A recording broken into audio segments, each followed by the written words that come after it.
All right, welcome to Dance Ninja's dance training. Today we're going to talk about how to re-inspire yourself or inspire your dancing.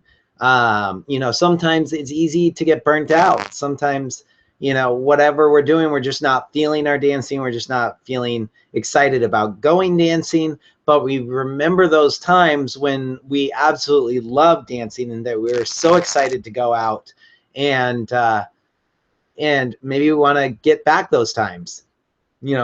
For some of you, you might have gone to a dance event once and you just had such an amazing feeling from that dance event. Or even in your hometown, just think back to that one time where you're like, oh my gosh, this was the most amazing night ever. How do we have more of those nights? How do we have more of those nights and less of those nights where we come out going, I could have done something else tonight. Not really, it wasn't really a big deal. It was okay. Or worse yet, those nights where we go, I really did not have fun. Or I just did not have good dances. Whatever it is, how do we get more inspired and decrease the amount of being disinspired? That's what this call is all about. And so I'm going to share my screen with you, and we're going to cover that in more detail as my voice just jumps up. All right. So the first thing I want to say about being inspired and inspiring yourself and that kind of stuff is that it takes focus. It's just like a relationship, right? If you take it for granted, the flame will die out, right? So just like when you're in a relationship, you want to like make sure that you still go out on dates and you still do the things that you did when you first started in that relationship. That's what keeps the flame alive, right? That's what keeps you guys excited about each other, is you continue to do the things you did when you courted, when you were first really excited about each other. That's what makes it exciting, right? And it's the same thing with dance. You're in a relationship with dance. And if you just take it for granted, it's most likely the flame is going to die out. You've got to think back to what are the things that inspired you, right? Like when you first started, what got you out there and made you want to go dancing, right? And as you went dancing, what were the things that disinspired you, that the things that maybe you didn't want to do? So pay attention to the things that are specific to you, right? I really think it's super important to pay attention to what you're excited about and what doesn't excite you specifically, because every single person is different. Everybody's going to have different things they're excited about and things they aren't excited about. So as much as I'm going to share with you all the things, that I think can help, they help me. That doesn't mean that they're all going to help you, right? So you've got to take it on your own hands to find out what is exciting for you, right? Just like for me with my relationship, going dancing with my girlfriend is something that is great for our relationship because it's something that makes it more exciting for both of us, but or at least for me. I'm not going to speak for her, but those, if you didn't dance, that wouldn't make sense for you, right? Going dancing wouldn't work for you. It's not personal to you, right? So while I do think it's important to listen to what others, what inspires others, to look for possible things that could inspire you, and also listen to them for things that might disinspire you, things that might burn you out because they burnt them out. That's super important, to listen to others and learn from others. At the same time, you've got to then bring it back to yourself and decide what's important for you. And then once you know what's important for you, like start taking preventative measures, right? Don't just like assume that it's all going to work out. Actually, there's kind of two ways to do this, right? One is to like inspire you, but the other thing is to take preventative action to keep things from disinspiring you. And an example of that, like the best examples I have are when I traveled to teach dance, because it's super easy as a teacher to burn out, right? So as a teacher, when I started traveling, there are a few things I paid attention to. One, I knew that feeling like I didn't have a home could potentially wear on me. So I kept my home. I kept my place. and certainly it would have saved me a lot of money. I mean, I was only there for like 2 weeks of every year for like 10 years, right? It was basically a storage space, and I would have saved a lot of money if I hadn't got my home. But it was important for me to feel like I had a home, so I kept it. And I knew that because, and that was something I listened to others about, and I was like, yeah, that's probably true for me. Now, I knew that like a lot of time when I was traveling, one of the benefits of traveling is that I get to stay with dancers and they show me around and, you know, really kind of treat me like a rock star. So, but by getting that experience, by living with others, and I felt like I was going to be constantly taking from them. So in order to feel like I wasn't all one-sided, I'd always offer hosting people that were visiting my hometown, even when I wasn't there. That way I felt like I was giving back as well. And of course, when I went and stayed in people's homes, of course I would get them a gift or something like that to show my appreciation. But I was trying to balance out the fact that I was constantly taking. Another thing is I knew that I might resent teaching things that I didn't want to teach. You know, some people, oh, teach this move or teach that cool thing or something like that. And I'm not always excited to teach those things. So I only offer lessons I'm truly excited about, right? That's just for me. And, you know, it's a little scary to do that at first because you're like, I don't know if they're going to want what I have to offer. But I found ways by committing to that. I just found ways to get people excited about what I offered rather than excited about what they thought they could get from me. And another thing is I knew I might resent having to dance or having to teach. So I only took jobs that I was excited to do. Right. And so that's the teaching end of it. But what about the dance end? It's easy when you're dancing for things to happen. Like I know I might get bored of dancing with people at lower levels. So I proactively found ways to enjoy dancing with lower level dancers, right? I also know that I love challenges. So I proactively created challenges for myself. So that's kind of the idea of taking focus. But let's dive into this and let's figure out what are your ignition switches? What inspires you, right? And like I said before, everyone has their own personal things that inspire them, right? So I want you to think about what inspired you in your past, right? Think about that for a sec. Take a minute. What has inspired you in the past, like in your dancing?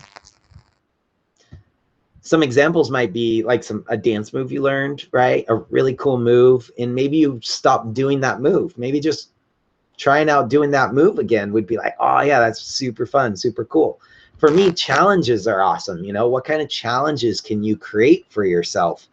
You know, like an example challenge for me is matching my partner's like counterbalance, you know, because that's something that people don't pay much attention to in their dancing. And so they often change their counterbalance all the time in their dancing. Some people do it on purpose, but a lot of people do it on accident. And it can create kind of a sloppy feeling to the dance if you're not paying attention to it. But if I take it on as a challenge of like, okay, I'm going to pay attention to that aspect of the dance and match every moment they go into counterbalance and how deep they go into it and for how long they go into it and when they come out and all that stuff, it creates a really cool challenge for me that that inspires me. Also, what goals have you had in the past that inspired you? Did you have something specific that that you set as a goal for you that then you were like, yes, I got that goal? You know, like maybe it was to, go out dancing a certain amount of times in a week, or maybe it was to travel once a month for dance, or maybe it was to win a competition or to place in a competition, or maybe even just to make the second round, like the semifinals or something. Or maybe it was to have, someone tell you, wow, that was an amazing dance. Whatever, like if there's a goal that's inspired you in the past, then like maybe thinking of that goal or finding a new goal is the way that's going to inspire you in the future. Some of you might really like competitions. You know, you might want to think about going into competing again, or if you don't want to compete but you love competitions, maybe organizing a competition. What about music? Maybe you have some old music that you haven't heard in years that's just playing that music is going to bring up all that nostalgic feeling and get you re-inspired. Right? But beyond thinking about what inspired you in the past in your dancing, also think about what inspires you in your life, you know, like food, right? Like I love food. So anything related to food is inspiring to me. So, and you know, maybe I'll hold a dance at my house where we do a cheese tasting. I've actually done that before where we're going to do a cheese tasting and then we'll dance, right? And friends, right? I get inspired by hanging with my friends. So I like to put on parties and just any kind of get together with my friends. And not only that, like maybe even get to know them, maybe put on something where you get a chance to get to know them more than just the normal ways that you get to know dancers. I love going to water parks and holding barbecues and doing non-dance things, right? And the cool thing about like water parks and barbecues and that kind of stuff is like, not only am I going to do that, but then I'm going to add the dancing into those things because it connects the two. Like I get re-inspired by the water park or the barbecue or something non-dance related, and it makes me want to dance again. And it's also just when I'm going out with a bunch of dancers, it's something that connects us in a special way. You know, for me, it feels special to go to the beach and dance or something like that, where it's not the normal place that I normally dance. Excuse me. And now that you've brainstormed a bunch of these different things, you know, and besides this, spend 5 more minutes on each of these, like thinking of more things that have inspired you in your life, more things that have inspired you in your dance life, and think of those things, and then make sure that more of those things are in your life.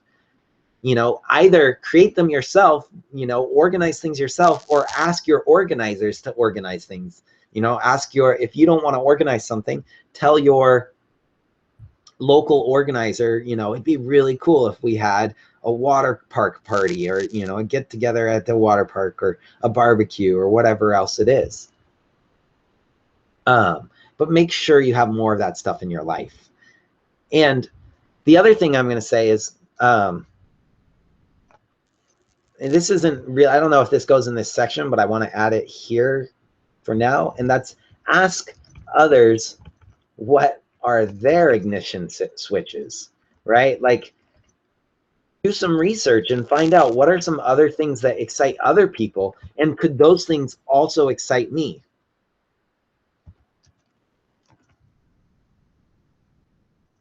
Right? Because again, you don't want to just do anything. You want to do the things that excite you.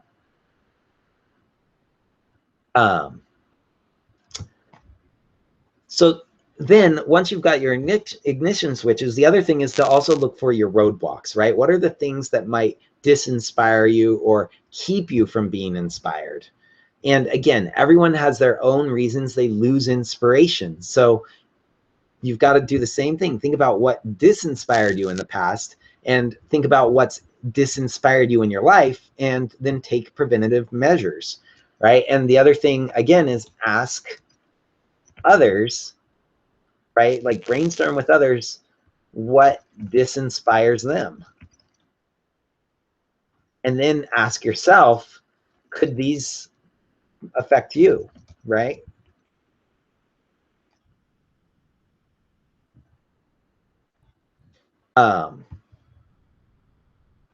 And this probably actually goes before taking preventative measures in that situation.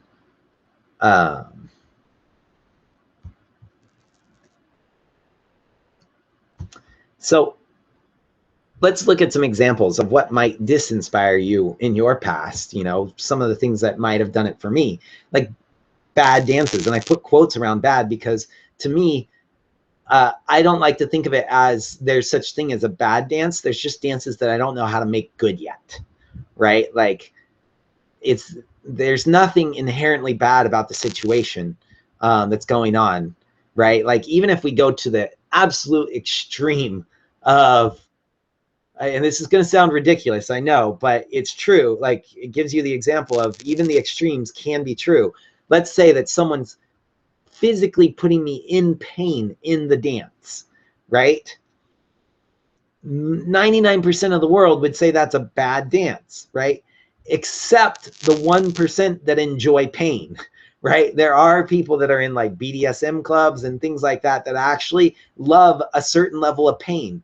And most likely now there is the extreme case that this is so much pain that it's just like bad for your health and stuff like that. And in which case an easy way to go about fixing that would just be to talk to the person and request them to change, request them to stop hurting you, right?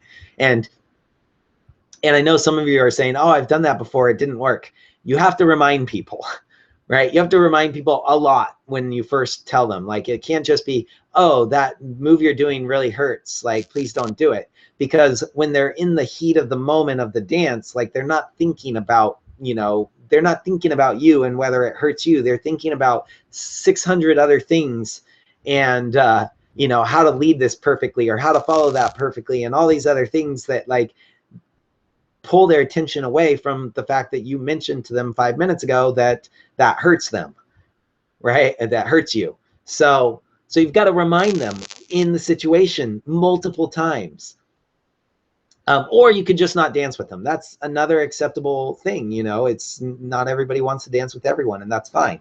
But even in some of those cases, sometimes people hurt you in a way that's really just kind of annoying, right? It's just like they're squeezing your hand harder, and it's not going to do any permanent damage, but it's just a little annoying. And in that case, you might think of, using the techniques that BDSM people use of enjoying a little bit of pain, right? And just see, is there a way that I can enjoy that? And of course, you can always use all the same techniques I mentioned earlier to kind of adjust the other person. But in reality, it's much easier to adjust ourselves than it is to adjust someone else. So even in the extreme case of pain, there's ways of enjoying pain. And I'm not saying you have to do that. I'm just giving an extreme example so that when you get to the other examples, like someone's not following your counterbalance perfectly, you certainly can easily adjust for that. If you think about it and start thinking, what can I do to make this awesome, rather than forcing it to be them that makes the change. Right? So for me, there are no bad dances. There's just dances I haven't figured out how to make amazing yet. And so that used to be something that disinspired me, was having those bad dances. And so now I've found a way to get around having those bad dances by finding ways to make them awesome. Another thing is that could disinspire you is feeling like you're constantly failing. Right? Like if you're constantly going, oh man, I can't do this or I can't do that, like that can be disheartening. That can be difficult. And so finding ways to get past that, like how do we not feel like we're constantly failing? Well, one way is to do more things that you succeed in, right? Change the percent of time that you're failing. So let's say, right now, you're practicing a new move that you just tried. If you're a lead, you're practicing a new move, or if you're a follow, you're practicing a new technique on matching your partner's counterbalance, right? Or maybe you're practicing hitting a certain sound in the music or something, right? But you're failing all the time, like you're not doing well at that. Well, like if you keep doing it, it's going to keep making you feel like you're failing. So instead of practicing it that much, maybe you only practice it 1 out of every 10 songs or something, or, flip it to focus more on something you already know you're doing well, right? And practice, make sure you're doing that 80% of the time, and only 20% of the time are you trying to do the thing that maybe you're not doing as well. Or maybe you take it to a simpler level. Maybe instead of, you know, trying to hit every beat in the music, maybe you try to just get the overall feel of this like next, you know, 30 seconds of the song. So you don't have to be hitting every second and being perfect. You just have to get the overall 30 seconds of the song, the feel of it. And so that gives you 30 seconds to figure it out and eventually succeed, right? Which is much easier than trying to succeed every second. Or maybe you just get the over feeling of the entire song, which gives you an entire song to figure it out and succeed. Right. Another thing that might disinspire you in the past might be like music preferences. Maybe the music they're playing just isn't something you like anymore. So how do you fix that? Right. You've got to find ways to get past that. One simple way is to request songs, right? Go up to them and request songs that you love. Another thing, obviously, you could change venues if it's really that bad for you. My personal favorite is to find like, yeah, I'll just tell you what it is. It's to find a way to love the music that's playing, right? Because if I'm only loving the music that I normally love, then it's limited. I'm limited to only being able to dance to music, you know, this certain area of music. So there might be whole genres of music that I don't love, like country music or hip hop, or who knows, like, are just examples. There might be areas of music that you don't love, right? But it's not inherently because they're bad. It's just because for whatever reason, you grew up in a way that those songs or that music didn't connect to you.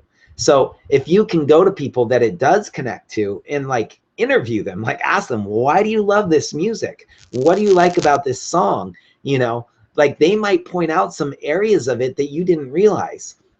For me, that happened with salsa music. Like I felt salsa music was just incredibly repetitive and boring. And I did not enjoy it when I first heard it.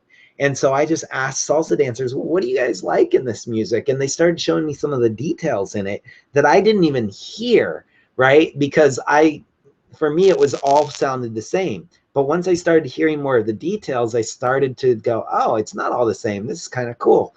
And now it's not my favorite music, but I certainly enjoy it a lot more than I did in the past. And I can certainly have fun songs, and it doesn't disinspire me anymore.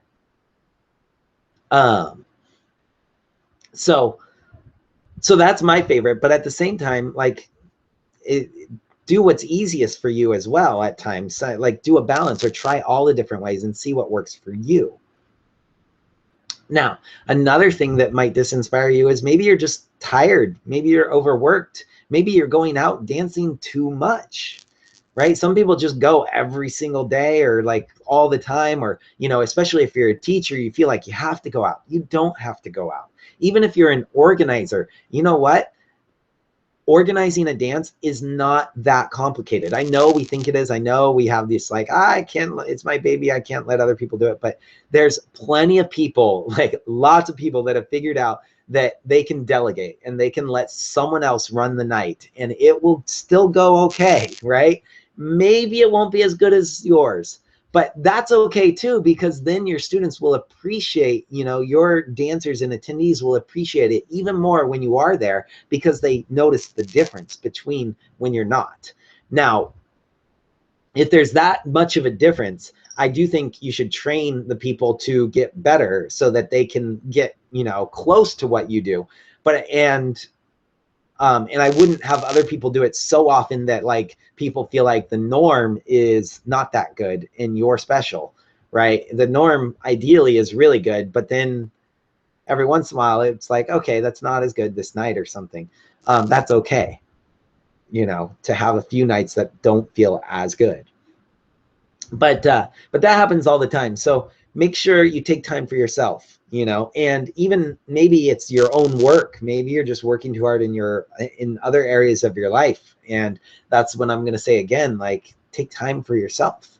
You know, some people, oh, but I need the money or something like that. You'll find a way. You'll find, trust me, that there's so many times, especially like when I opened my online dance school, like where I was like, oh my gosh, I need money, like I'm stressed and all this kind of stuff. And I was like working myself really hard. And you know what? I always found a way, and I didn't need to stress out so much about it because for whatever reason I did. Like, I mean, obviously I worked to find a way, but I always found a way. Um, and, uh, and so it's okay when things, or don't overwork yourself. I mean, there's certain times where you might feel like you need to, and that's okay every once in a while, but make sure that it's not a habit of yours to just constantly be overworking yourself, to constantly be tired. Things work without needing to do that. Another thing, and this is specific to teachers, I think, but maybe dancers, maybe you guys will have some way that this adjusts for those of you that only dance and don't teach. But as teachers, sometimes we can feel like we're selling our soul. Meaning, and this happens, I mentioned earlier, when you teach something that you don't want to be teaching or do something you don't want to be doing. And for me, I kind of made it a rule that I won't do that with myself. Like, I only do things that I'm super excited to do. Because like for me, dance is really important to me. I don't want it to ever burn out, so when I went into teaching full time, I made the specific choice of I'll teach full time, but only as long as I don't I don't do things I don't want to do. I only do things I'm super excited about. So those are things that have disinspired me, or possible things that could have disinspired me in the past that maybe you could connect with. But also you want to think about things in your life that might disinspire you, and that selling the soul example is a great example that maybe in your regular life is things you don't want to do. And look at your dancing, like what don't you want to do? Like when it comes to dancing, there might be certain people you just don't want to dance with. And as much as like, I'm a huge proponent for like, everybody dancing with everyone and creating a really great community that fosters like people getting to know people and not stereotyping people and all that kind of stuff. I still think it's okay that like, if there's people that you don't want to dance with, you know what? It's your life. Like, you don't have to dance with people you don't want to dance with, for whatever reason. Like, and I just remind those people, to me, it's something to remind someone that if someone doesn't want to dance with you, like, I'm going to look at it from the perspective of myself. If someone doesn't want to dance with me, that doesn't mean something about me. That means something about that person, right?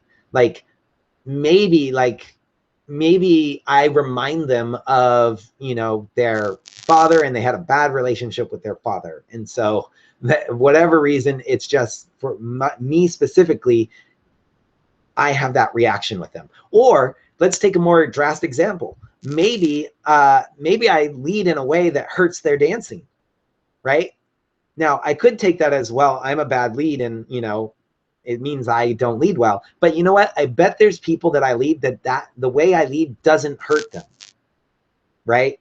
And so it's not necessarily something that is about me. It's about the person is not able to dance with me in a way that doesn't hurt. Now, I do think it's smart for me to also take it on myself to be like, okay, maybe I could find a way to dance in a way that doesn't hurt them as well, right? Or maybe I can find a way to not seem like their father figure, or whatever it is that's bothering them about me. Sure, I'm going to like look at ways that maybe I can make it so they can dance with me, because I don't want to be limited in the people that I dance with. I want to be able to dance with everyone, and I want everyone to be able to dance with me. At the same time, I'm not going to take it personally. I'm not going to take offense to it if they don't want to dance with me, if they can't dance with me for whatever reason. I am going to let them be them, let them have, whatever idiosyncrasies they have in their lives and whatever they need to be, in their life. It's okay, right? And that's, to me, something that I can't remember how to wrap this up. So I'm just going to say, I hope that makes sense to you, and let's move on. Okay. But I think it does. I think that really is a clear thing that makes sense is, you want to make it okay for other people to be where they're at. and more important, not just make it okay for them, make it okay for yourself, because it sucks to be frustrated, right? So choosing to be frustrated. I know it feels like someone else is the one that's saying, oh, is creating that frustration in your life, but I'll prove to you that that's not true, because someone else might not get frustrated by that exact same situation, right? So it's not the other person that is creating that frustration. It's our interpretation of how that person is acting or being that creates the frustration. In other words, it's us that creates frustration in ourselves. All the feelings that happen in ourselves come from us. And that's a deep topic that I don't necessarily need to get into that much detail today. But I think just by going through that logic, for those of you that want the logic behind it, it's just looking at like anything that creates a feeling in you, right? Like that exact same circumstance could happen to some other person. There's someone in the world. It might be only 1% of the world or 1 in a million people, but there is someone out there that exact same circumstance is not going to create that same feeling for that person. So by that logic, we know that it's not that thing that creates that feeling. That thing creates that feeling for us, which means we're the one that creates that's creating that feeling overall. And if we change how we interpret things, we can change how that makes us feel.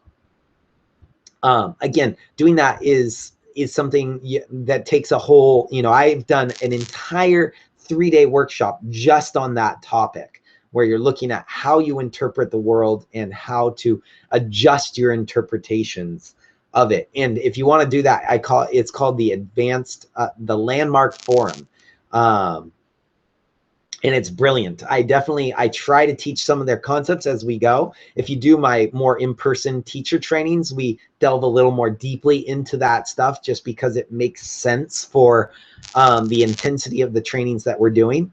But right now, I think with the intensity of what we're doing here, it doesn't make sense to delve that deep into it. So if you're curious about that, I recommend checking out the Landmark Forum. Yeah, Landmark Forum, Landmark. I'll just type it here so you can see it. Landmark Forum. And there's a lot of controversy about that forum and that program. It's a 3-day program. All I'm going to say is everyone that I've ever heard complain about it is someone that's never attended. I've never actually heard someone who attends complain about it. There's been people that were like, yeah, it was okay. Or maybe a few people that were like, yeah, it didn't really do anything for me. But the overwhelming majority of people think it's absolutely brilliant when they take it. But for some reason, there's a lot of haters out there that go out and say, oh, it's not good for this, that, or that. And I don't want to say those people that are hating on it, it's not that they're bad people or anything. For some reason, they just, they really care. It's because they care about their friends and their family, and they're worried about them. They think like, oh, this could be bad for you, for whatever reason. They're looking for ways to show people that it's not good. Anyway, that's a Landmark Forum. It doesn't really belong in this area, so I'm going to delete it, but that's where you can find it. Now, but what other things disinspire you in your regular life? Like for me, things that disinspire me are when people get angry with me. That is something that disinspires me. So like, let's just write that down. So when people get angry with me, I turn to get closed off, right? So how can I handle that, and how can I improve in that? And we'll talk about how that relates to dance in just a second, but let's just start with our regular life and look at, like, for me, this is something that that I had to work very hard on, and I'm much better at it now. I don't get upset when people get angry with me as much. It's still hard for me, but it's way better now than it used to be. I used to get upset back, and I would even throw stuff at times when someone got angry with me. And it was just a trigger point with me. So in order for me to get rid of that, first I had to recognize it, and then I had to go, okay, what can I do to get rid of this? Well, let's practice people getting angry with me and me responding in a kind and loving manner. you know? And I just like actually had someone practice that with me and like yell at me and just get angry for no reason about something stupid. And yeah, it was fake. It was fake, and it probably wasn't the direct thing that helped. It was and it wasn't, and I'll explain why. For me, when someone got angry with me, you know, originally it would just trigger something in me and I'd immediately react and start getting angry back. But by doing this exercise where I practiced it, you know, even though it was fake and I just have someone fake yell at me and then I'd fake respond kindly, by doing that like 10 times in a row, the next time someone yelled at me, the trigger that came up was not the immediate anger, but the memory of me, of this silly situation of them getting mad at me and how I responded. So the immediate trigger was no longer that immediate like anger coming up with me. It was a memory coming up with me. And then that clicked and I went, oh, I can respond kindly here. And so then it was just about having the choice. Like before, I didn't even have the choice. It wasn't in my ability to be kind when someone was angry with me. At least that's what it felt like, because it just happened so quick. But now I was responding in a way that that allowed me to make that decision. Do I want to get angry right now, or do I want to actually respond kind and caring? For me, I'd say, I mean, 99.9% of the time, I don't like 100%, because I just don't know that anything's always going to be that way. I like to keep an open mind, but I'd say most of the time I'm much more happy by not getting frustrated and not being angry, and by responding in a kind and caring way. And the person tends to respond better, and the conversations go like in a way that I want them to go, rather than just spiraling downhill. Right? So so how do I interpret this into dance? Like, because our goal here is not just to look at roadblocks in our life, although I think this is extremely valuable for your regular life, and I want you to take this into your regular life.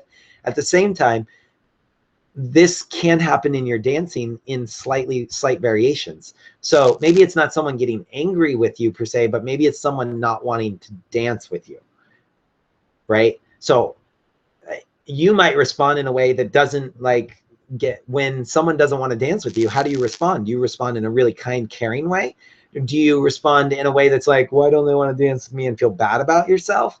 Do you respond in a way that's like, oh, you suck, you're a bad person, you should want to dance with me? Like, how are you responding? And are you responding in a way that you want to be responding? Does it make you feel good? Are you happy with your response? Or is there a way that you could respond that would be more ideal for you?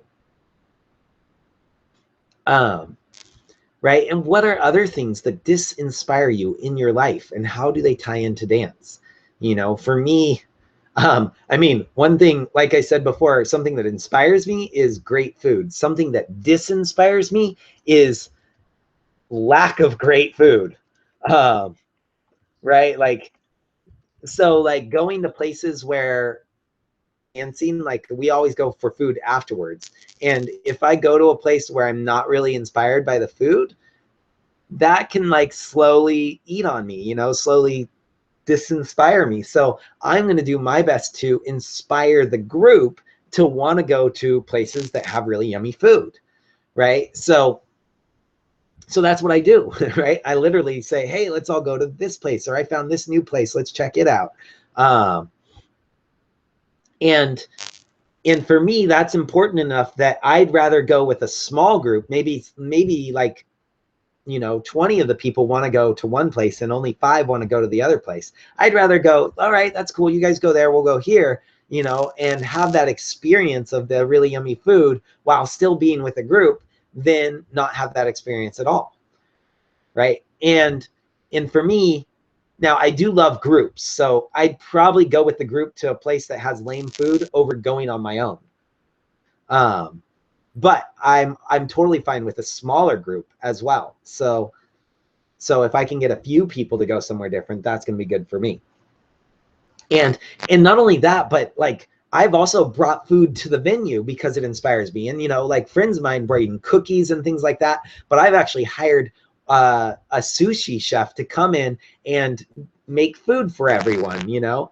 And by hired, actually, I believe I didn't even hire him per se, as much as I guaranteed that if he came, he'd make like $100, right? And his job was to, you know, basically he had to sell 10 rolls for $10, and he was making the money and selling it. But that's how I did it with him, but you could do it any way you want. And if you're not an organizer, that doesn't mean you can't do something like this, right? It just means you have to check with the organizer first. You have to be like, you know, I heard this really cool idea of like having a sushi chef actually serve sushi at the dance, and explain why you think it's a cool idea. And, you know, people get hungry when they're at a dance. You don't want them to leave early, right? You could get them to stay longer. You know, you could have a special dance where you go an hour later than normal, and because you're going an hour later or 2 hours later, you're going to bring in a sushi chef, or you're going to make pancakes. If you want to keep it cheap, make pancakes for everyone, you know.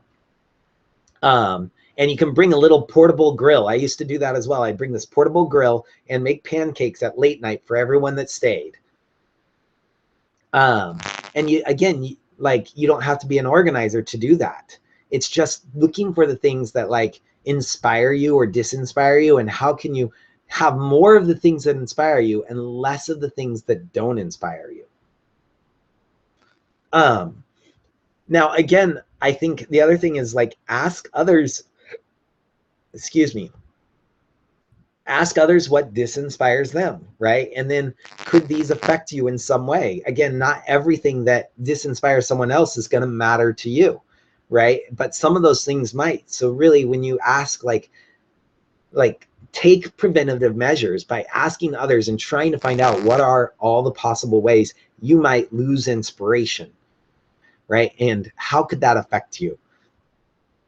And then pick and choose the ones that you think are most important for you to make sure don't happen, and also to make sure do happen, and then make those things happen. Take action. And so that's what I would recommend for being inspired. Now, there's a few other things that go in confidence, and I think if you have more confidence, it's easier to be inspired. So I'm going to cover a couple of the ideas that I have here that build confidence as well. Unless there's any of you that have any questions right now, but I am not seeing any questions come in yet. So until there's any other questions, I'm going to go into confidence and building confidence. So one of the things that I think builds confidence is having extreme practice drills. So what is an extreme practice drill? There's really two ways to create an extreme practice drill. One is to have 100% practice time. And that means, like, a lot of the things that we think about when we're working on our dancing don't actually get practiced 100% of the time. They get practiced for moments in the dance. For example, a really obvious example would be a rock step. If you want to improve your rock step and you do like the basic in any dance form that has a rock step, then reality is the basic only uses the rock step for a part of it, right? So you do rock step, then you do triple step, then you do another triple step, and then rock step, triple step, triple step.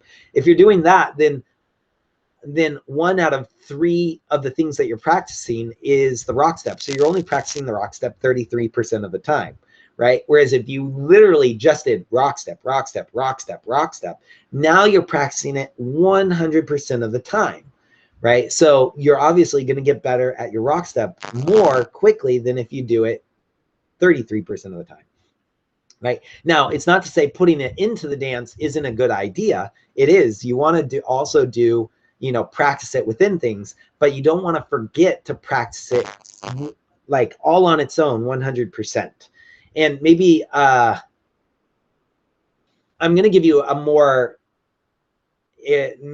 subtle example of this as well, but I also want to show you how with this example of the rock step, we can add in a way more difficult than normal condition for it, right? So let's say you're doing the rock step, rock step, rock step.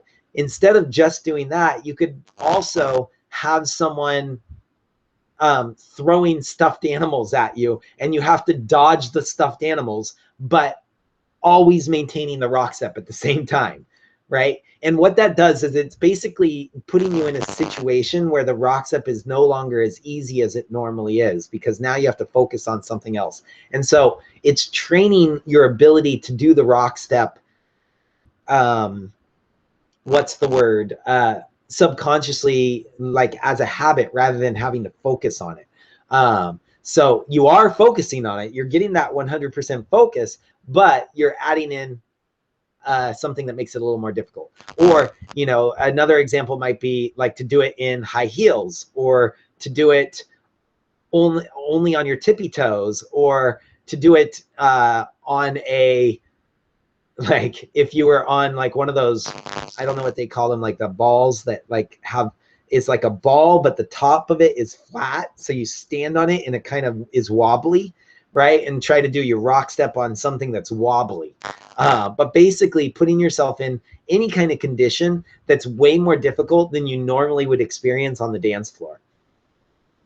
And that's an extreme practice drill. And again, you can do one, you can either just do 100% practice time, or just way more difficult than normal conditions, or an extreme practice drill is when you do both of those at the same time.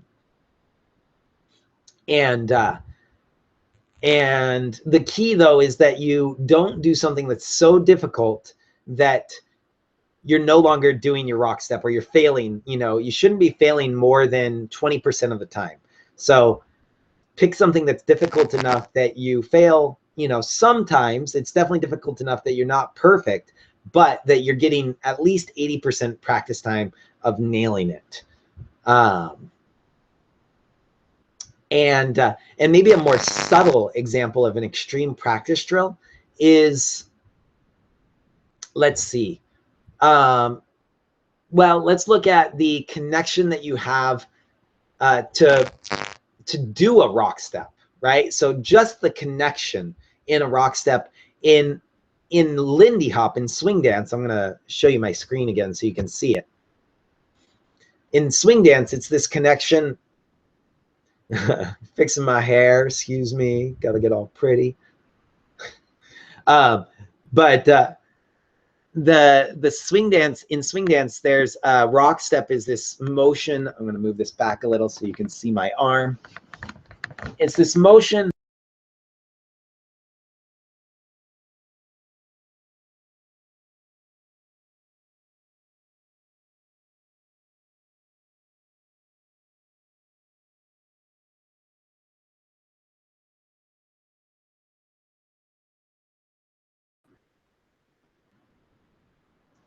Just waiting for the connection to get good again.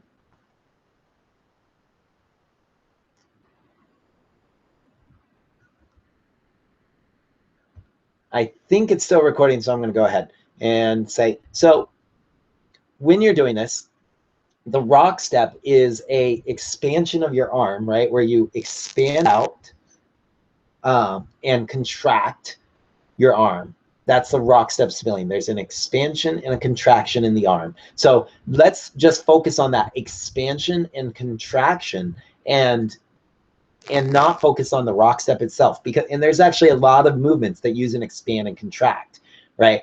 So now 100% practice time, if we look at, again, any basic move, like the expansion contraction is a very small part of that move, right? I'd say it's even smaller than the rock step, because the expansion only lasts half the time. The extension, the contraction only lasts half. Let's even focus further. Let's only focus on the expansion, right? And so as we go out, we go expand, expand, expand, and just look at, is my arm moving really smoothly, right? And then come back in. And then is it going really smoothly out? And then do like a whole bunch of different like movements as you're expanding. Maybe you just stand there and take steps as you expand. Maybe you move your hips back and forth as you expand. Maybe you do a triple step as you expand. But you try all these different things and just experience and pay attention to your expansion, so that you're really clear that your expansion is doing what you want it to do. Maybe you practice expanding to the music and listening to the speed of the music, how quickly you hear this round in the music, and you try to make your arm go round at the same time as it. So basically, that's the concept that you want, is to take anything that you want to work on and focus it 100% or as close to 100% as possible. Obviously, with expansion, you can't go 100% because, well, I don't want to say you can't. There is one way that you could, but most likely you can't, because once you get to full expansion, you then have to contract again, right? So there's even if you take 10 seconds to expand, then 0.1 second to contract, there's still a momentary practice time that you're missing out, right? But you're close to it. The one instance that I was like, well, I guess there's one way that you could do only practice on expansion, and that's if you literally, like, let's say you have a 1 minute drill where you're only focusing on expansion. If you were to take an entire minute to make your arm go from the contracted space all the way out to expanded, if you took 1 full minute to go the whole way, that would be a way to practice expansion. And that might seem silly, but that's actually not a bad idea to practice. It's not something I've ever practiced before, but now I'm thinking about it. I'm going to have to try that. And the reason why is because what you're practicing, the reason why we want to practice this is to get used to moving, how do I say this? Moving consistently. And we all have little areas in our dance that we're going to have little hesitations or little moments where we go faster. And the way you can prove that to yourself is try to go really slow. Try to go at like seconds to do this, and you're not going to be able to do it. There's going to be points where you have to slow down and points where you have to speed up. Especially the slower you get, the more you're going to have these little hesitations in your movement. But even when we move fast, when we're starting out, we have hesitations, and you want to try to control and eliminate those hesitations when you don't want them. So this is a way to do that by going super slow, is starting to notice every single moment of a movement. And also it just allows you to get way more precise about how far you go. So if you want to stop here, that's different than stopping here, which is different than stopping here. And believe it or not, those 3 things will affect your partner in different ways when they follow you. You'll get slightly different reactions from them. And the more precise you can be with your lead, the more awesome your leading can be, right? The more precise you can get your partner to react, as well as, and that's just leading, it's also for following. The more precise you can follow, the more precise you can have things happen from the lead, right? Like he wants something to happen very specific. The more precise you are with your follow, the more specific he can be to get you to do that. And I shouldn't say he, the lead can be, right? They can be. I don't want to say I shouldn't. I don't want to say he. Anyway, so that's extreme practice drills. I'm going to move on because the city challenge, while a cool thing, is not something we need to talk about now. And you can look, if you click on this link, you can see the notes there for those of you that have the Dance Instructor Blueprint. And if you don't have the Dance Instructor Blueprint, go to danceinstructorblueprint.com and sign up for it, and you can get a copy of the Dance Instructor Blueprint on video 3. Total immersion. Yeah, we're gonna talk about one more thing because we have 5 more minutes. So total immersion. That is to point out that overwhelm is not a bad thing. A lot of people go, oh, I don't want to like get overwhelmed by something. But overwhelm isn't a bad thing. It's actually a great thing. And if you think about like the best in the world, they immerse themselves really completely in whatever they're doing, right? Like think of the best swimmer, like they're swimming all the time, right? The best dancers dancing all the time. They do get overwhelmed, and it's okay. It's okay to get overwhelmed every once in a while. And what was I going to say? Oh, I guess my thing I want you guys to understand is you don't have to remember everything, right? You just have to connect the dots and understand the whole topic more effective. Well, I wouldn't even say you have to, but you can connect the dots and understand the whole topic much more effectively when you learn at a rapid pace, right? It's sort of like speed reading. You don't store as much of everything in the memory long term, or you don't need to store as much in your memory long term because you're connecting the dots and learning everything as a whole. I don't know if you've ever tried to speed read, but one of the things they teach you in speed reading is like, if you read really, really slow, it's easy to forget what you said, what the first part of the sentence was. So if I were to continue talking at that rate, right, eventually the sentence I was saying wouldn't really be easy to understand because you'd have to remember what was said so long ago. So the faster everything's coming in, the more it's connecting and creating a whole picture that allows you to see in your head, allows you to picture everything. And we all know that we can understand things really well by seeing pictures, right? A picture is 1,000 words. And that's how, like, when you speed read, that's how you can learn to read really quickly, is you take all the information and create a picture in your mind of it.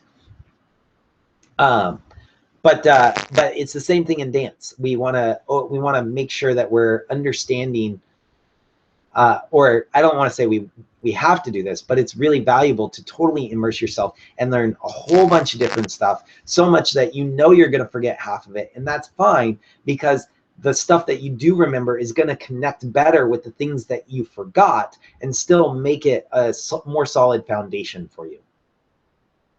So that's why I recommend, like, if you really want to build your confidence in something, just immerse yourself in it completely as much as you can, right? And you can do that in Dance Ninjas. Like, just get in there and start watching every video, start doing every drill, every extreme practice drill, and ask questions, do everything you can to improve yourself.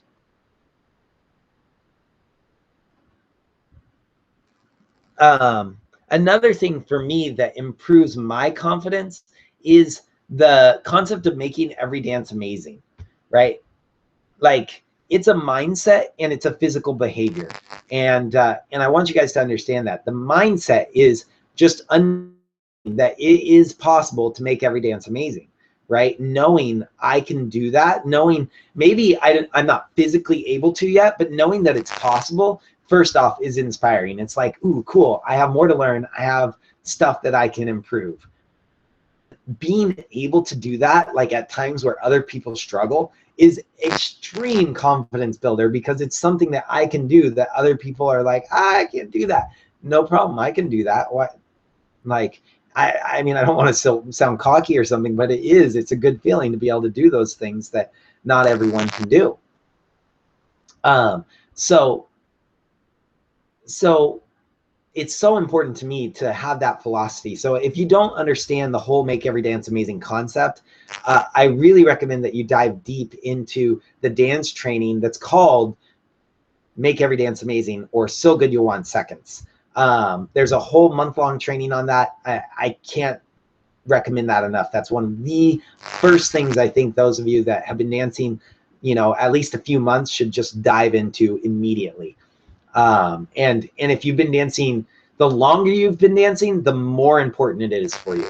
And so if you've been dancing 10 plus years, that's the first thing you should do. If you've been dancing 1 month or less, maybe do some connection or musicality stuff first. But definitely making every dance amazing, so key. And then the thing I want to say about that is, you want to challenge yourself and test yourself and overcome every single wrong and bad. That's the goal, right? Like, and this can really revolutionize your dance form. I'm serious. Even if you're new to dance, if you start doing this and start looking at things that have been taught as wrong or bad, or even things that are right or the best way, and you start looking at, like, how are the things that are wrong or bad? How can I make them awesome? How can I make them great? right? If you can find a way to make that awesome, then you have a way to teach a whole group of people to have awesome dances that nobody in your dance form has figured out yet. And that sets you apart, right? And if you don't want to teach dance, that's fine. You can just keep it for yourself and set yourself apart by being able to have amazing dances with people that other people cannot figure out how to have amazing dances with, right? And the other thing, like when someone tells you something is right or correct, like looking at, well, what is the opposite of that and how do I make that right or correct is also really valuable for all the same reasons. So try it out. Like you're not going to succeed all the time, but look for those things and find out when, like test yourself on them. How can I make this awesome? And then when you succeed, that will build your confidence amazingly well. And if you can't succeed, ask other people, because I guarantee there's someone out there in the world that has figured out how to make whatever it is that you're struggling with amazing. And if you don't know who to ask me, because I've done this a lot. This is one of the most important things I focus on, and I have found ways to make virtually everything awesome. And I'm happy to share. But really, before you ask me, go through the class, because like asking me and just having me give you results is not nearly as powerful as you figuring out the results for yourself. Plus, I'm going to give you examples of probably half the things that you ask, that you're going to ask me anyway. I already give those examples in the class. All right. So that is making every dance amazing and how it ties into building your confidence. And I think that's the end of the training today. So thank you guys very much. If you have any last questions, you can pop them in. But I haven't seen any questions in a while. I think I've answered everything that's been covered. And so I'll give you a few more minutes, or not minutes, but a few more seconds to pop any questions in.